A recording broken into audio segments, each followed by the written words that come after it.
সংসারে কোনো বস্তু হোক বা ব্যক্তি হোক, তার একার গুরুত্ব কিন্তু খুব বেশি নয়। একটা উদাহরণ হিসেবে বৃষ্টির ফোঁটাকে ভেবে দেখুন। যদি একটি বৃষ্টির ফোঁটা হয় তাহলে তার খুব বেশি গুরুত্ব থাকে না, কিন্তু যখন সহস্র বৃষ্টির ফোঁটা মেঘের মধ্যে দিয়ে ঝরে পড়ে তখন সেটা বর্ষার রূপ ধারণ করে। সেই বর্ষা যা এই প্রকৃতিকে শান্ত করে। সেইভাবেই পাথরের ছোট টুকরো, তার খুব বেশি গুরুত্ব থাকে না, কিন্তু যখন অসংখ্য পাথরের টুকরো একত্রিত হয় তখন তা পর্বতের আকার ধারণ করে। সেইভাবেই কিছু মানুষ যখন একত্রিত হন তখন তৈরি হয় পরিবার, কিছু পরিবার যখন একত্রিত হয় তখন তৈরি হয় সমাজ, যখন অনেক সংখ্যক সমাজ একত্রিত হয় তখন তৈরি হয় রাজ্য। এবার এই রাজ্যের সবথেকে গুরুত্বপূর্ণ ব্যক্তি হতে পারেন রাজা, কিন্তু তাও সেই রাজা একা কিছু করতে পারেন না। যুদ্ধ লড়ার সময় তারও নিজের সৈন্যদলকে প্রয়োজন পড়ে। কিন্তু এই সংসারে এমন একজন ব্যক্তি আছেন যিনি একাই সব কাজ করতে থাকেন, এবং সেই ব্যক্তি হলেন মা।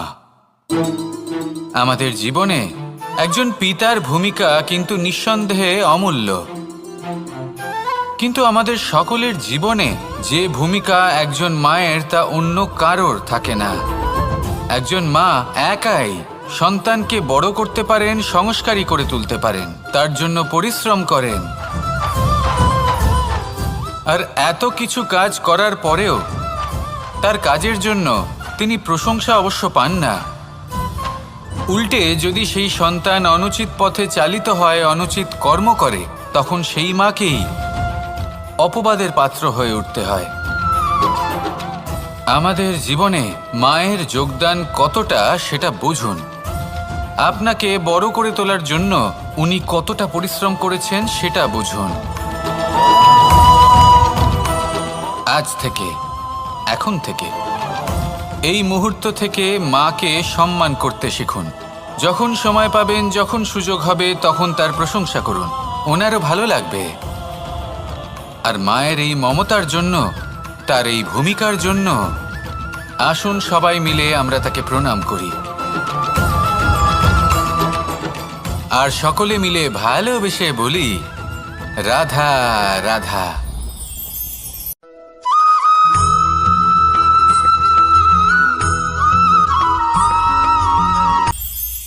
এটা হলো ধান গাছ। এর থেকে যে চাল উৎপন্ন হয় তা মানুষ গ্রহণ করেন। আর এটা কি? এ হলো জংলি ঘাস। একবার ভেবে দেখুন, যদি এই জংলি ঘাস ধান গাছের আশেপাশে থাকে তাহলে কি হবে? ধান উৎপন্ন হতে পারবে? তা উৎকৃষ্ট হতে পারবে? আমরা কি তা গ্রহণ করতে পারবো? কখনোই নয়। এই জংলি ঘাস ধানকে নষ্ট করে দেবে, কিন্তু নিজে জীবিত থাকবে। এটাই হলো আজকের শিক্ষা। এই সংসারে যদি আপনি নীতির পথে চলতে চান, উচিত কর্ম করতে চান, সংসারকে সেবা করতে চান, তাহলে জংলি ঘাসের মতো ব্যক্তিদের থেকে সবসময় দূরে থাকতে হবে। সেই ব্যক্তি যারা দুর্নীতি এবং মিথ্যা দ্বারা পরিপূর্ণ, যাদের ব্যবহার অশুভ, যাদের অনেক অশুভ গুণ রয়েছে, তারা সঠিক নয়। সেই সকল ব্যক্তি যাদের চরিত্র অত্যন্ত দুষ্ট হয়, তারা হয় শুভ চরিত্রের ব্যক্তিকে একদম নষ্ট করে দেয়, নয় নিজের মতো বানিয়ে তোলে।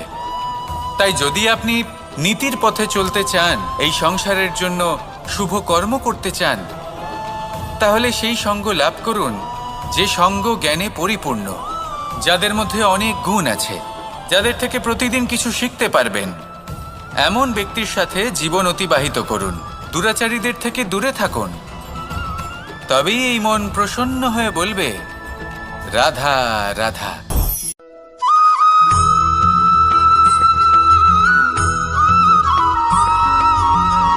সংসারে আমাদের জীবনে যখন কোনো সুখ বা দুঃখ আসে, তার জন্য আমরা কাউকে না কাউকে অবশ্যই দায়ী করে থাকি, তাই না?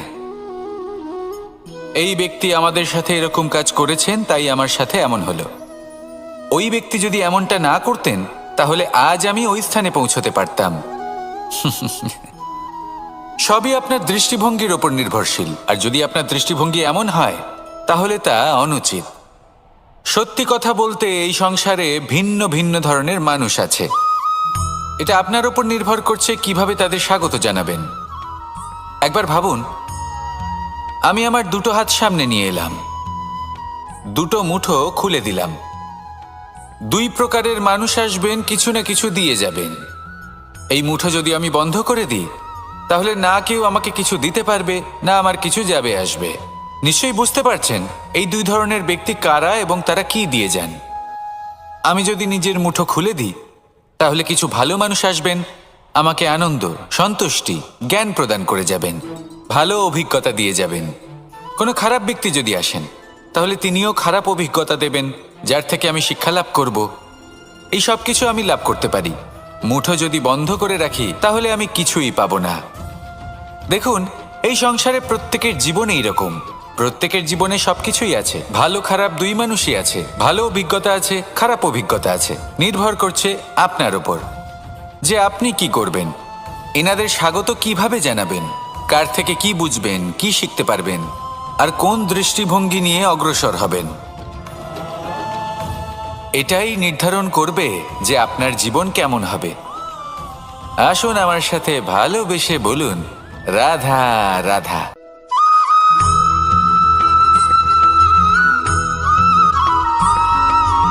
কথায় আছে, প্রত্যেক পুত্র তার পিতার প্রতিচ্ছবি হয়, আর সমস্ত প্রতিচ্ছবি চায় যেন সে তার অস্তিত্ব প্রাপ্ত করতে পারে। পুত্র চায় সে যেন তার পিতার মতো হয়, বা কখনো কখনো তার থেকেও শ্রেষ্ঠ হয়। সেটা কোনো অনুচিত ব্যাপার নয়।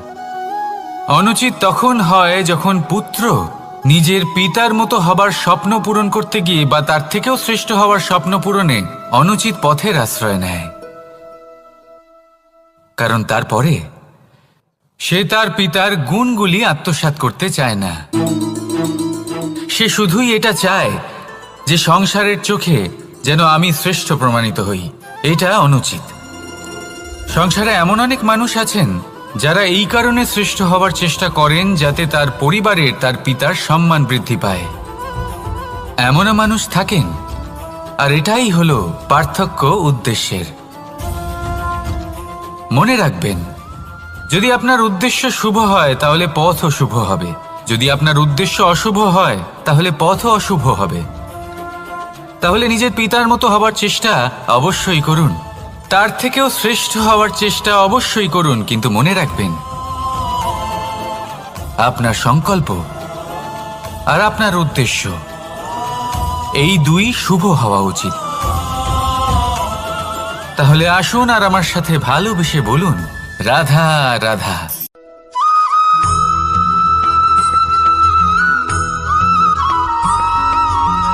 এই দড়িটা দেখুন,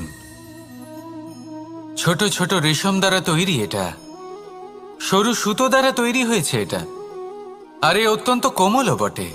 আর আপনি চাইলে এটা সোজাও করে দিতে পারেন, আর চাইলে এটা বেঁকিয়েও দিতে পারেন, আর যদি চান তাহলে এটা গোল গোল করে বেঁধে কোথাও রেখেও দিতে পারেন। এবার এই কোমল দড়ি যদি কোনো নিষ্ঠুর কঠিন পাথরে বারংবার জড়িয়ে দেওয়া হয়, তাহলেও তাকেও কাটতে পারে, নিজের ছাপ ছেড়ে যেতে পারে, সেটার আকারও বদলে ফেলতে পারে। এবার এর কারণ কি? এর কারণ হলো অভ্যাস আর নিরন্তর প্রচেষ্টা। যদি আপনিও চেষ্টা করেন আর নিরন্তর কর্ম করে যান, তাহলে আপনার প্রারব্ধ পাথরের মতো কঠিনই হোক না কেন, তাতে ভাঙন ধরিয়েও আপনি নিজের লক্ষ্যে অবশ্যই পৌঁছতে পারবেন। একটা গুরুত্বপূর্ণ কথা মনে রাখবেন, সুকর্মের অভ্যাস আর নিরন্তর প্রয়াস, এই হলো সাফল্যের মন্ত্র। তাহলে জীবনে এই মন্ত্র আনুন আর আমার সাথে ভালোবেসে বলুন, রাধা রাধা।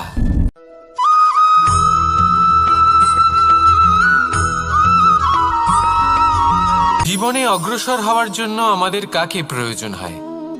মাতা পিতা, বন্ধু, প্রেম, সাহায্য, অর্থ, পরিশ্রম, আশা। ভিন্ন ভিন্ন মানুষ ভিন্ন ভিন্ন বিকল্প চয়ন করে। যদি আমি আপনাকে বলি তাহলে জয় আর পরাজয়ের মন্ত্র দুটো শব্দের উপর নির্ভর করে, মেনে নেওয়া আর দৃঢ় হওয়া। যদি মেনে নেন তাহলে হেরে যাবেন, যদি দৃঢ় হন তাহলে নিশ্চিত রূপে জয়ী হবেন। যদি কখনো আপনি ক্লান্ত হয়ে ওঠেন, আপনি দুঃখী হন, পুরোপুরি ভেঙে পড়েছেন, তখন মেনে নেবেন না যে আপনি ভেঙে পড়েছেন, নয়তো হেরে যাবেন। তখন উল্টে স্থির করবেন যে যাই হয়ে যাক না কেন আমি জয়ী হবই। আর আপনি দেখবেন যে জয় নিশ্চিত রূপে আপনার কাছেই আসবে। তাহলে এই কথা মনে রাখবেন আর আমার সাথে ভালোবেসে বলবেন, রাধা রাধা।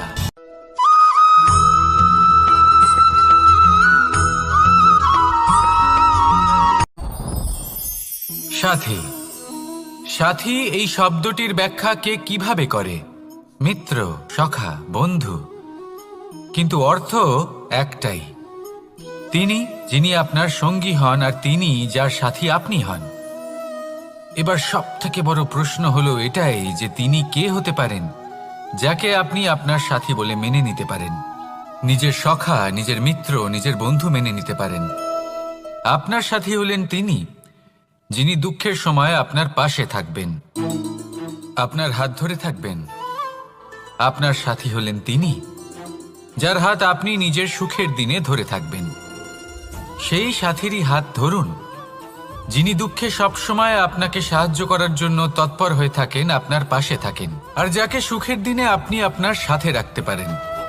আর যখন আপনার সাথে আপনার এই সাথী থাকবে তখন আপনি এটা বুঝবেন যে যখন জীবনে দুঃখ আসে তখন এই দুঃখ কমে যায়, সবার মধ্যে ভাগ হয়ে যায়।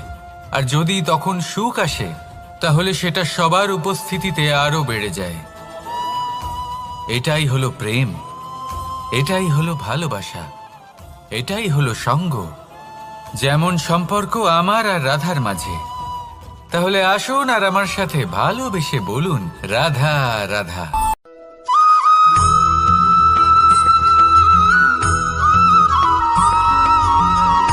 জীবন কিসের উপর নির্ভরশীল?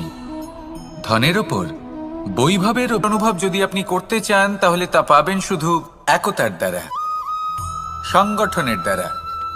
যদি আপনাকে উদাহরণ দিই, নিজের এই হাতটাকে দেখুন, 5টা আঙুল রয়েছে।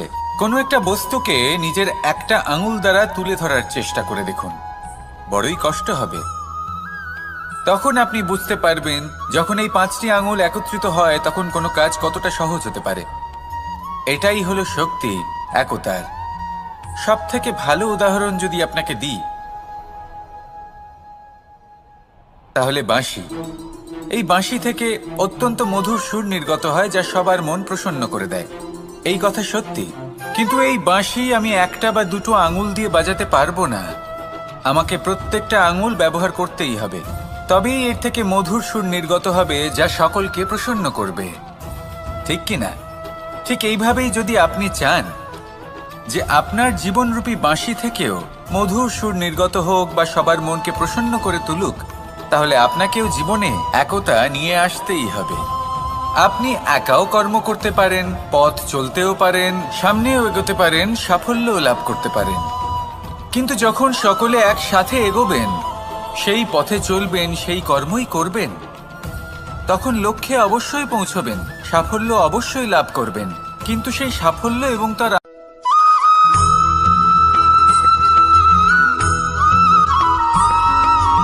ফিরে আসছিলেন এবং তাদের ফেরার পথে হঠাৎ করে কোথাও থেকে একটি বাছুর চলে এলো।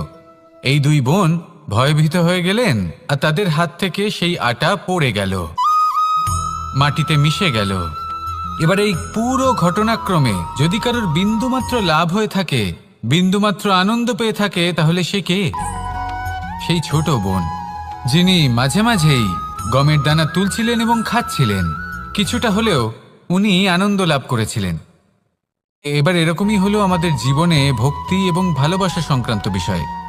মানুষ নিজের জীবনের দৈনিক কাজে এতটাই ব্যস্ত হয়ে পড়েন, প্রত্যেকদিন শুধু কাজ কাজ কাজ কাজ করতে থাকেন, আর তাতে ভক্তি এবং ভালোবাসার জন্য সময় বার করতেই পারেন না। দেখুন, জীবনে ভক্তি আর প্রেমের এই যে ছোট ছোট মুহূর্ত আছে, এগুলো যদি আপনি যাপন করতে পারেন তাহলে তাতেই আপনি তৃপ্তি লাভ করবেন। বাকি সবই আপনার ব্যর্থ বলেই মনে হবে। জীবনে যখনই আপনি কোনো কাজ করবেন, ঈশ্বরের প্রতি সমর্পিত হয়ে সেই কাজ করুন। আর যখনই সময় পাবেন, তাহলে সেই সময় নিজের আপনজনদের দিন। যাদের আপনি ভালোবাসেন তাদের প্রতি যত্নবান হন, তাদের শুভাকাঙ্ক্ষী হন। এই প্রেম আর ভক্তির ছোট ছোট মুহূর্তগুলো আপনার জীবনকে চরিতার্থ করে তুলবে। আসুন আমার সাথে ভালোবেসে বলুন, রাধা রাধা।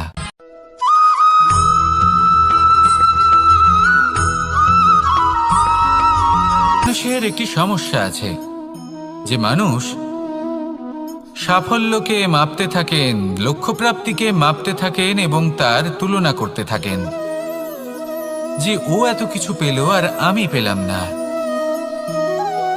ওর কাছে এত কিছু আছে কিন্তু আমার কাছে নেই। এই তুলনা করার জন্য ওনারা দুঃখী হয়ে পড়েন, নিরাশ হয়ে পড়েন। তাই আমি একটা প্রশ্ন করছি যে এটা কি উচিত? এই সংসারে আপনি কি নিয়ে তুলনা করবেন, যেখানে সূর্যদেব চন্দ্রমা দুজনেই আছেন, দুজনেই হলেন বিশেষ, দুজনেই নিজ নিজ সময়ে উদিত হন। এদের মধ্যে একজন না থাকলে তাহলে আমাদের জীবন কঠিন হয়ে পড়বে। ঠিক সেইভাবেই আপনি যদি একটা বড় রেখা অঙ্কন করেন, তাহলে অন্য রেখাটি ছোট হয়ে পড়ে না, সে তেমনই থাকে যেমনটা সে ছিল। আপনার অস্তিত্ব কখনো ছোট বা বড় হতে পারে না। শুধু তুলনা করার জন্য আপনার এটা মনে হতে পারে। যদি আপনি যুদ্ধ করতে চান, আপনার তলোয়ারের প্রয়োজন পড়বে। যদি বস্ত্র তৈরি করতে চান, এত বড় তলোয়ার দিয়ে কিছুই হবে না, তখন প্রয়োজন পড়বে একটা ছোট্ট সূচের। তাই তুলনা করবেন না, না নিজেকে ছোট মনে করবেন, না অন্য কাউকে। সবার সাথে সহযোগিতা করুন, আর যদি তুলনা করতেই হয় নিজের সাথে করুন, যে কাল আমি কেমন ব্যক্তি ছিলাম, আজ কি তার থেকে শ্রেষ্ঠ হয়ে উঠতে পেরেছি। ভেবে দেখুন ভবিষ্যতে গিয়ে আপনি কতটা শ্রেষ্ঠ ব্যক্তি হতে পারেন। আসুন আমার সাথে ভালোবেসে বলুন, রাধা রাধা।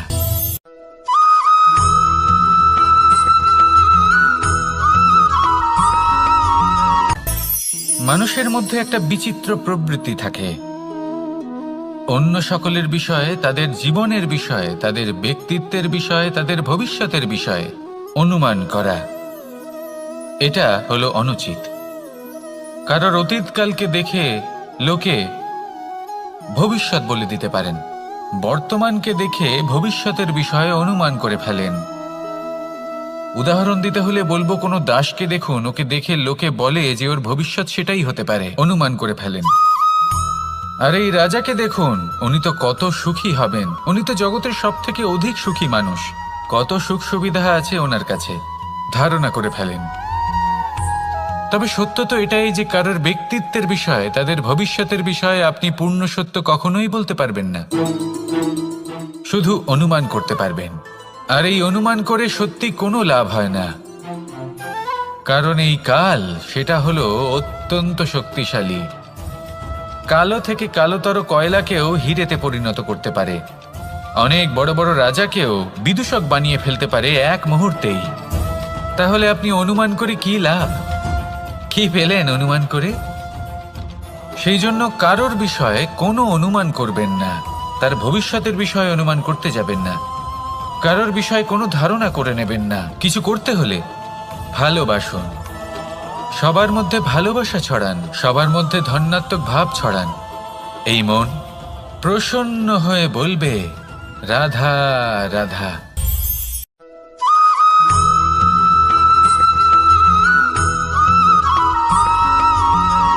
মানুষ ভাবেন যে ধন অর্জন করা হলো অত্যন্ত গুরুত্বপূর্ণ। তিনি আজীবন ধন অর্জন করতে থাকেন, ধন অর্জন করার চেষ্টা করতে থাকেন। সে যাই হয়ে যাক না কেন, পরিশ্রম করতে থাকেন। স্বাস্থ্যের দিকে নজর দেন না, না উচিত সময় খাবার খান, না উচিত সময় ঘুমোতে যান, না পর্যাপ্ত সময় পর্যন্ত ঘুমন, কিছুই না। ধন অর্জন করতেই থাকেন, করতেই থাকেন। আর কিছু সময় পরে যখন তিনি অসংখ্য ধন লাভ করে ফেলেন, তখন তার সাথে ওনার শরীরে অনেক রোগ বাসা বাঁধে। এইসব রোগের উপচার করতে করতে সেই সমস্ত ধন যা উনি অর্জন করেছেন তা তিনি ব্যয় করে ফেলেন। শেষ পর্যন্ত কি হয়? আমরা যেভাবে এসেছি ঠিক সেইভাবেই ফিরে যাই, ধন এখানেই থেকে যায়। দেখুন, একটা অত্যন্ত গুরুত্বপূর্ণ কথা রয়েছে যে আপনার বোঝা উচিত। এই যে ধন, তার ব্যবহার করুন জীবনকে আরো ভালো করে তোলার জন্য। ধনের সদ্ব্যবহার করা উচিত, এমন যেন না হয় এই ধন আপনাকে ভোগ করে ফেলে। এই জীবনকে নিশ্চিত রূপে আরো শ্রেষ্ঠ করে তুলুন। কিন্তু এই ধন অর্জন করার এই প্রক্রিয়াতে নিজের সারা জীবনকে নষ্ট করে ফেলবেন না। এই জীবন উপভোগ করতে শিখুন, আর আমার সাথে ভালোবেসে বলুন, রাধা রাধা।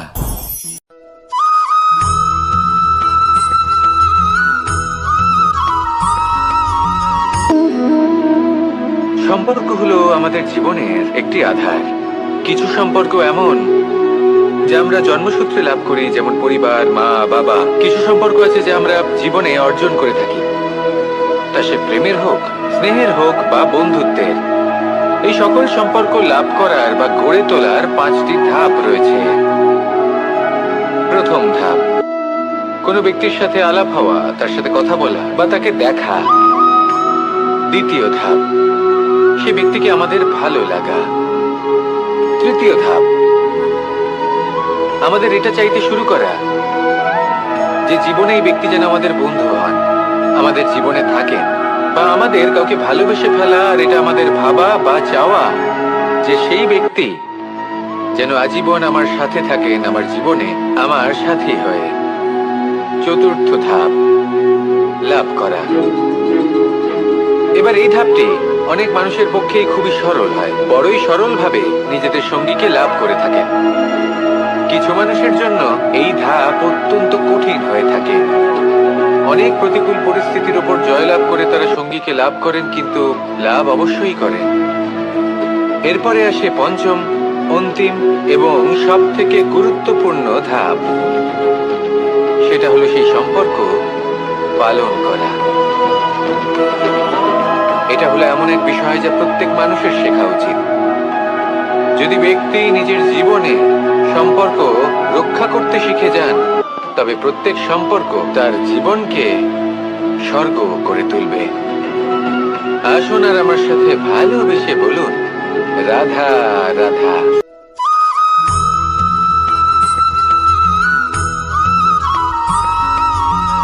মানুষের মানসিকতা এমন হয় যে সে যতটা করে আশা করে যে তার থেকে অনেক বেশি তার বদলে সে পাবে। দেখুন, সবকিছুই আপনার ভাবনা চিন্তার উপর নির্ভর করছে। আপনি যদি ফলের বিষয়ে ভেবে কর্ম করতে থাকেন তাহলে সেটা অনুচিত। জীবনের আসল আনন্দ হলো নিজের কর্ম করতে থাকা, ফলের চিন্তা করা উচিত নয়। যদি আপনি এরকম ভাবেন যে আমি এতটা করছি, আমার এতটা পাওয়া উচিত, সেই ভাবনা অনুচিত। যদি আপনি সেবার মানসিকতা নিয়ে কর্ম করতে থাকেন, কর্মচক্রে প্রবাহিত হন, যদি আপনি এমন ভাবনা রাখেন যে আমি এতটা পাচ্ছি তাই এর থেকে অনেক বেশি আমি কর্ম করব, তাহলে নিশ্চিত রূপে আপনি যতটা করছেন তার থেকে অনেক বেশি আপনি পাবেন। আপনার আশার থেকে অনেক বেশি আপনি পাবেন। শুধু জীবনে অনেক বেশি কাজ করতে থাকুন, ফলের চিন্তা করবেন না। আর মনে রাখবেন, এই ভাবনাই সব থেকে বড় বীজ। কর্মের উপর বিশ্বাস রাখুন, জীবনে যা যা আপনি চান সবই সুখময় হবে। আসুন আর আমার সাথে ভালোবেসে বলুন, রাধা রাধা।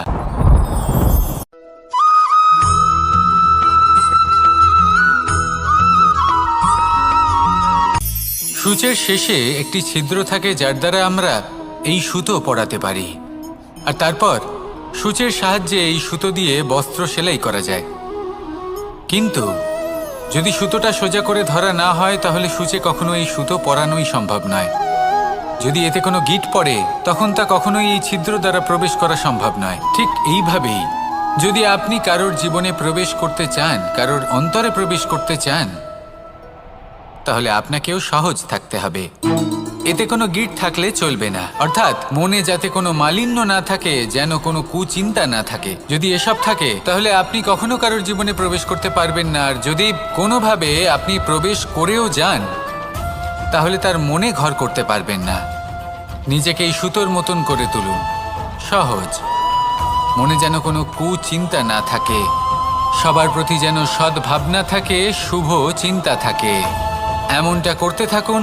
এমন একটা দিন আসবে যেদিন এই সমস্ত সংসারের ব্যক্তির মনে আপনি বাস করবেন, আর তখন এই মন প্রসন্ন হয়ে বলবে, রাধা রাধা।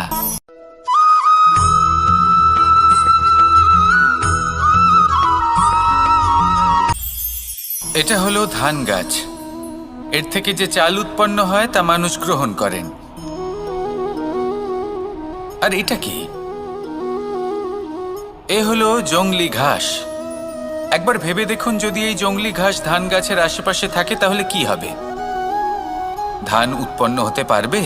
তা উৎকৃষ্ট হতে পারবে? আমরা কি তা গ্রহণ করতে পারবো? কখনোই নয়। এই জংলি ঘাস ধানকে নষ্ট করে দেবে, কিন্তু নিজে জীবিত থাকবে। এটাই হলো আজকের শিক্ষা। এই সংসারে যদি আপনি নীতির পথে চলতে চান, উচিত কর্ম করতে চান, সংসারকে সেবা করতে চান, তাহলে জংলি ঘাসের মতো ব্যক্তিদের থেকে সবসময় দূরে থাকতে হবে। সেই ব্যক্তি যারা দুর্নীতি এবং মিথ্যা দ্বারা পরিপূর্ণ, যাদের ব্যবহার অশুভ, যাদের অনেক অশুভ গুণ রয়েছে, তারা সঠিক নয়। সেই সকল ব্যক্তি যাদের চরিত্র অত্যন্ত দুষ্ট হয়, তারা হয় শুভ চরিত্রের ব্যক্তিকে একদম নষ্ট করে দেয়, নয় নিজের মতো বানিয়ে তোলে। তাই যদি আপনি নীতির পথে চলতে চান, এই সংসারের জন্য শুভ কর্ম করতে চান, তাহলে সেই সঙ্গ লাভ করুন যে সঙ্গ জ্ঞানে পরিপূর্ণ, যাদের মধ্যে অনেক গুণ আছে, যাদের থেকে প্রতিদিন কিছু শিখতে পারবেন। এমন ব্যক্তির সাথে জীবন অতিবাহিত করুন। দুরাচারীদের থেকে দূরে থাকুন।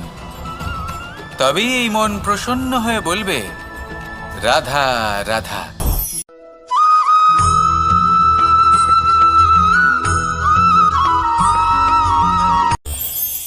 এই সংসারে আমরা প্রকাশ কোথা থেকে পাই?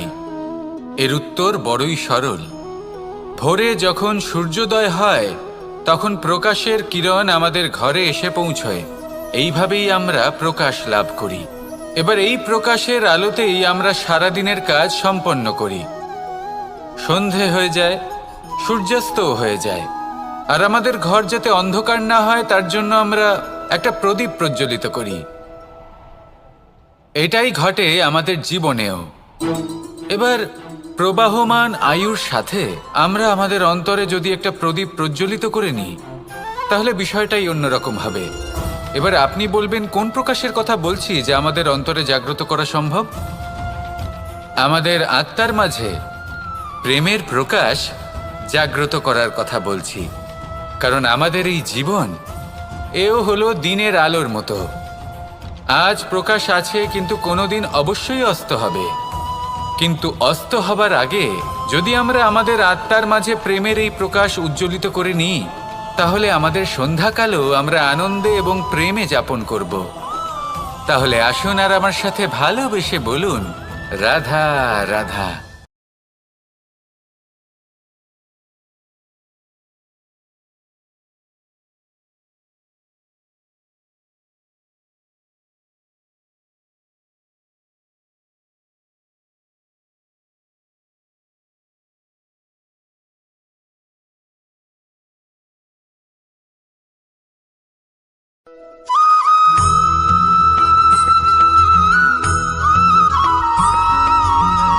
যখন আমরা কোনো বনে প্রবেশ করি,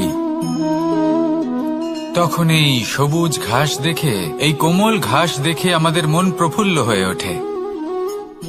ভিন্ন ভিন্ন প্রজাতির ফুল, ভিন্ন ভিন্ন রঙের ফুল দেখে এই মন আনন্দে ভরে ওঠে।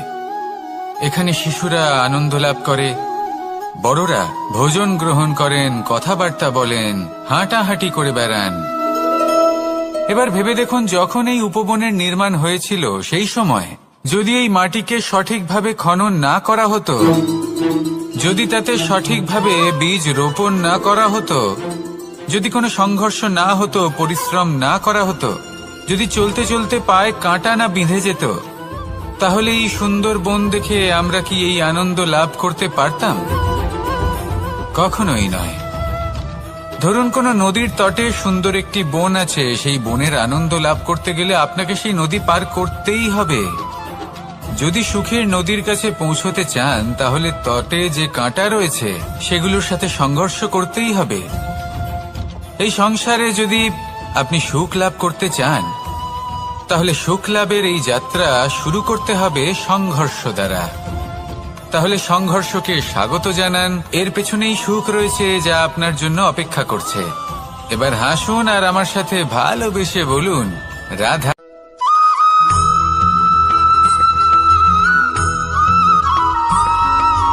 আমাদের শরীর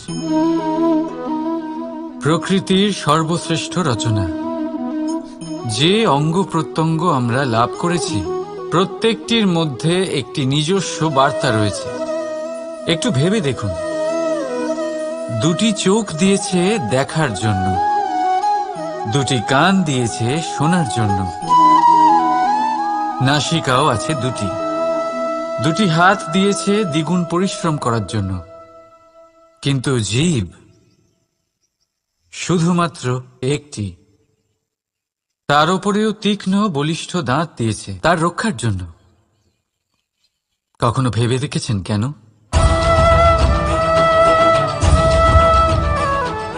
কারণ শব্দ আর শব্দের প্রয়োগ মানুষের সবচেয়ে বড় অস্ত্র, যার প্রয়োগ যত ভেবেচিন্তে করা যায় মানুষ তার জীবনে ততটাই উপরে উঠতে পারে। তাহলে মনে রাখুন, দেখুন, শুনুন আর বুঝুন বেশি, বলুন কম। রাধা রাধা।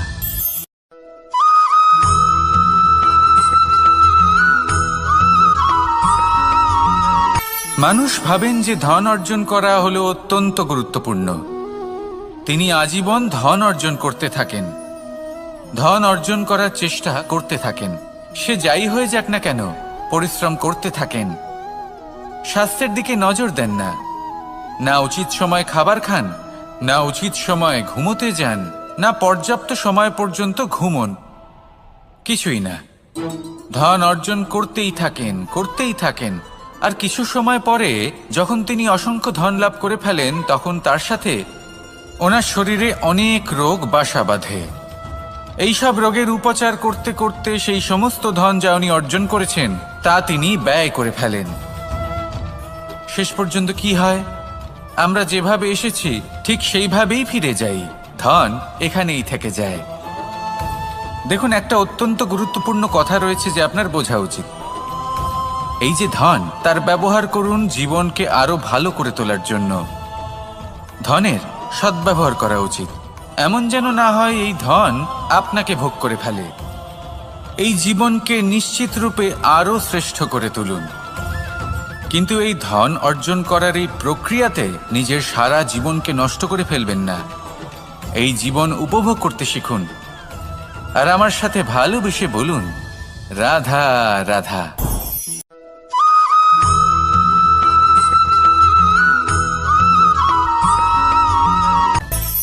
মানুষের মধ্যে একটা বিচিত্র প্রবৃত্তি থাকে, অন্য সকলের বিষয়ে, তাদের জীবনের বিষয়ে, তাদের ব্যক্তিত্বের বিষয়ে, তাদের ভবিষ্যতের বিষয়ে অনুমান করা। এটা হলো অনুচিত। কারোর অতীতকালকে দেখে লোকে ভবিষ্যৎ বলে দিতে পারেন, বর্তমানকে দেখে ভবিষ্যতের বিষয়ে অনুমান করে ফেলেন। উদাহরণ দিতে হলে বলবো, কোনো দাসকে দেখুন, ওকে দেখে লোকে বলে যে ওর ভবিষ্যৎ সেটাই হতে পারে, অনুমান করে ফেলেন। আর এই রাজাকে দেখুন, উনি তো কত সুখী হবেন, উনি তো জগতের সব থেকে অধিক সুখী মানুষ, কত সুখ সুবিধা আছে ওনার কাছে, ধারণা করে ফেলেন। তবে সত্য তো এটাই যে কারোর ব্যক্তিত্বের বিষয়ে, তাদের ভবিষ্যতের বিষয়ে আপনি পূর্ণ সত্য কখনোই বলতে পারবেন না, শুধু অনুমান করতে পারবেন। আর এই অনুমান করে সত্যি কোনো লাভ হয় না, কারণ এই কাল সেটা হলো অত্যন্ত শক্তিশালী। কালো থেকে কালোতর কয়লাকেও হীরেতে পরিণত করতে পারে, অনেক বড় বড় রাজাকেও বিদূষক বানিয়ে ফেলতে পারে এক মুহূর্তেই। তাহলে আপনি অনুমান করে কি লাভ? কি পেলেন অনুমান করে? সেই জন্য কারোর বিষয়ে কোনো অনুমান করবেন না, তার ভবিষ্যতের বিষয়ে অনুমান করতে যাবেন না। কারোর বিষয়ে কোনো ধারণা করে নেবেন না। কিছু করতে হলে ভালোবাসুন, সবার মধ্যে ভালোবাসা ছড়ান, সবার মধ্যে ধন্যাত্মক ভাব ছড়ান। এই মন প্রসন্ন হয়ে বলবে, রাধা রাধা।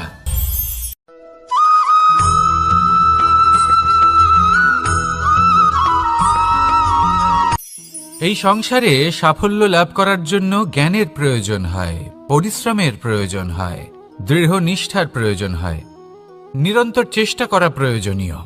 কিন্তু আরও কিছু আছে যা অত্যন্ত প্রয়োজনীয় এবং গুরুত্বপূর্ণ। তা হলো ভালো বন্ধু। তাদের থাকা অত্যন্ত প্রয়োজনীয়। যদি ভালো বন্ধু থাকে তাহলে সময় এলে তারা ঢাল হয়ে আপনাকে সুরক্ষা করবেন। সময় এলে অস্ত্রের মতো শত্রুকে সংহারও করবেন। যদি তিনি জ্ঞানী হন, তাদের মধ্যে সদ্গুণ থাকে, তাহলে এই সব গুণ আপনার মধ্যেও প্রবেশ করবে। তাহলে সাফল্যের জন্য ভালো বন্ধু পাওয়া অত্যন্ত প্রয়োজনীয়। কিন্তু শুধু বন্ধু কেন, ভালো শত্রুও থাকা প্রয়োজনীয়। এবার আপনি ভাববেন, এ আমি কি বললাম? যদি আপনার জীবনেও ভালো অর্থাৎ শক্তিশালী শত্রু থাকে, তাহলে আপনিও শক্তিশালী হতে থাকবেন। এই শত্রু আপনাকে প্রেরিত করবে আরো বেশি শক্তিশালী হয়ে ওঠার। কখনো কোনো হরিণকে দেখুন, তীব্র গতিতে দৌড়তে থাকে। কেন তীব্র গতিতে দৌড়য়? এই কারণে নয় যে কোথাও তার জন্য মধুর ঘাস অপেক্ষা করে রয়েছে, না। সে এই কারণে তীব্র গতিতে দৌড়য় কারণ সেটা না করলে তার পেছনে একটি সিংহ আছে যে ওকে নিজের ভোজন করে ফেলবে। তাই জীবনে বিপদ, সংকট, এই সব কিছুও হলো অত্যন্ত গুরুত্বপূর্ণ। তার সম্মুখীন হতে শিখুন আর আমার সাথে ভালোবেসে বলুন, রাধা রাধা।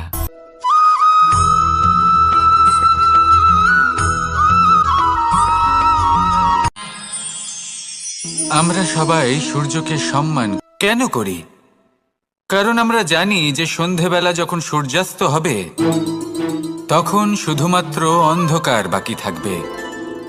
ঠিক কিছুটা এরকমই হয় আমাদের মাতা পিতাও, যিনি আমাদের জন্ম দেন, আমাদের ভরণ পোষণ করেন, আমাদের বড় করেন, আমাদের প্রেম প্রদান করেন। কখনো কখনো তাদের মুখ থেকে কটু কথা নিঃসৃত হয়, আমাদের দুঃখ হয়, কিন্তু তখন আমাদের এটা বোঝা উচিত এগুলি নিঃসৃত হচ্ছে আমাদেরই মঙ্গলের জন্য।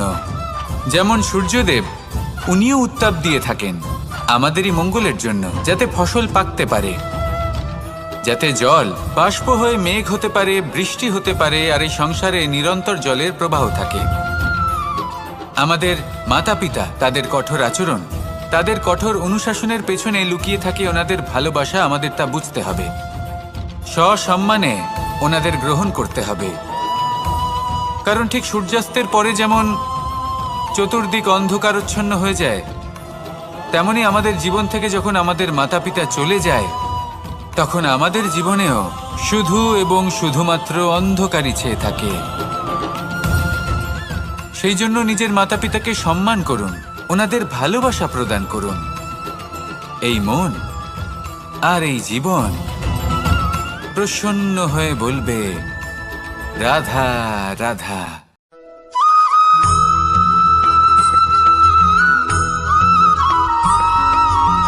ভালো শুধু ওনাদের কঠোর ব্যবহার দেখলে আমরা একটু ভয় পেয়ে যাই। এবার ওনাদের এই কঠোর ব্যবহার আমাদের ভালো না লাগলেও অত্যন্ত আবশ্যক, কারণ মাতার থেকে আমরা যে শক্তি লাভ করি তা যেন নিয়ন্ত্রণ হারিয়ে বিধ্বংসী না হয়ে ওঠে। আমরা যেন কোনো কুপথে না চলে যাই, আমরা কখনো যেন দোষ না করে ফেলি। শুধু সেই জন্য পিতা এবং গুরু একটু কঠোর হয়ে ওঠেন, এবং ওনাদের এই কঠোর আচরণ ভবিষ্যতে গিয়ে আমরা অবশ্যই বুঝতে পারি। জীবনে কিছু বছর আমরা এগিয়ে যাই আর তারপর আমরা বুঝতে পারি যে বাবা এবং গুরু আমাদের যথেষ্ট ভালোবাসতেন, কিন্তু ওনাদের ভালোবাসার বহিঃপ্রকাশ আলাদা। প্রয়োজনীয় হলো এটা দেখার, এটা বোঝার যে শুরু থেকে আমাদের প্রতি ওনাদের আচরণ কেমন ছিল। ওনাদের কঠোর হওয়ার পেছনে ওনাদের ভালোবাসাটা বোঝার চেষ্টা করুন, ওনাদের চিন্তাটা বোঝার চেষ্টা করুন, ওনাদের পথপ্রদর্শনের আড়ালে আপনার ভবিষ্যতের জন্য যে পরিকল্পনা ওনারা করেছেন সেটা বোঝার চেষ্টা করুন। তখন আপনারা বুঝতে পারবেন ওনাদের ভালোবাসাকে। আপনার মনের মধ্যে আপনা থেকেই ওনাদের প্রতি সম্মান জেগে উঠবে। নিজের পিতা এবং নিজের গুরু এই দুজনের প্রতি কৃতজ্ঞতা প্রকাশ করুন আর আমার সাথে ভালোবেসে বলুন, রাধা রাধা।